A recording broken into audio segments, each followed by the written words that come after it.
Andor episode 9. This episode is pretty good. I actually really like this episode, though there isn't a lot for me to personally talk about with this episode because most of my things that I really liked about the last episode just kind of carry over to this one, which is that I really liked seeing inside the prison system. I really like the juxtaposition of all these people trying to hunt down Andor while not realizing that he's locked within their prison system and they're never going to find this dude. And that's kind of an interesting juxtaposition there. And it's surprising that more Imperials in this prison system don't realize, hey, shit, holy hell, everybody's looking for this dude. That's our dude, you know? But I think we see more of that as spoilers for this episode. Like at the end of this episode, we have a dude who has a stroke in this episode, and they just lethalize him, and they don't really try to help him either. And sure, it's horrible this dude had a stroke, but that kind of thing. Like it um, just the lack of care.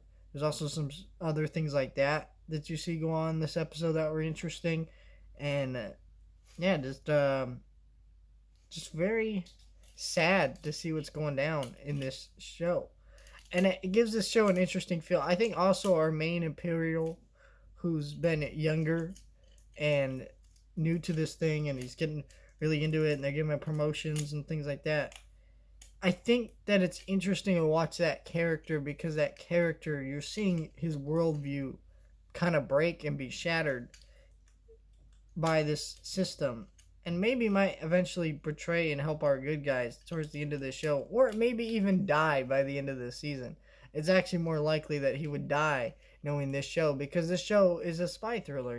This is what happens when you betray the other side and you get caught, you die, that type of thing.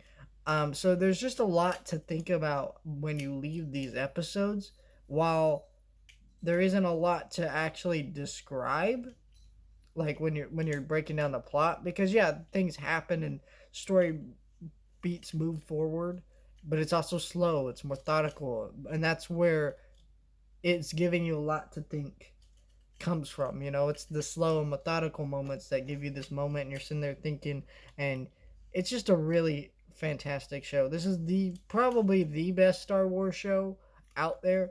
Though here's the thing, in saying that, I love Mandalorian and Clone Wars absolutely more, but this is still probably the best one, writing wise, pacing wise, acting wise, all that stuff. Even though I really love Mandalorian and Clone Wars, just absolutely fantastic show.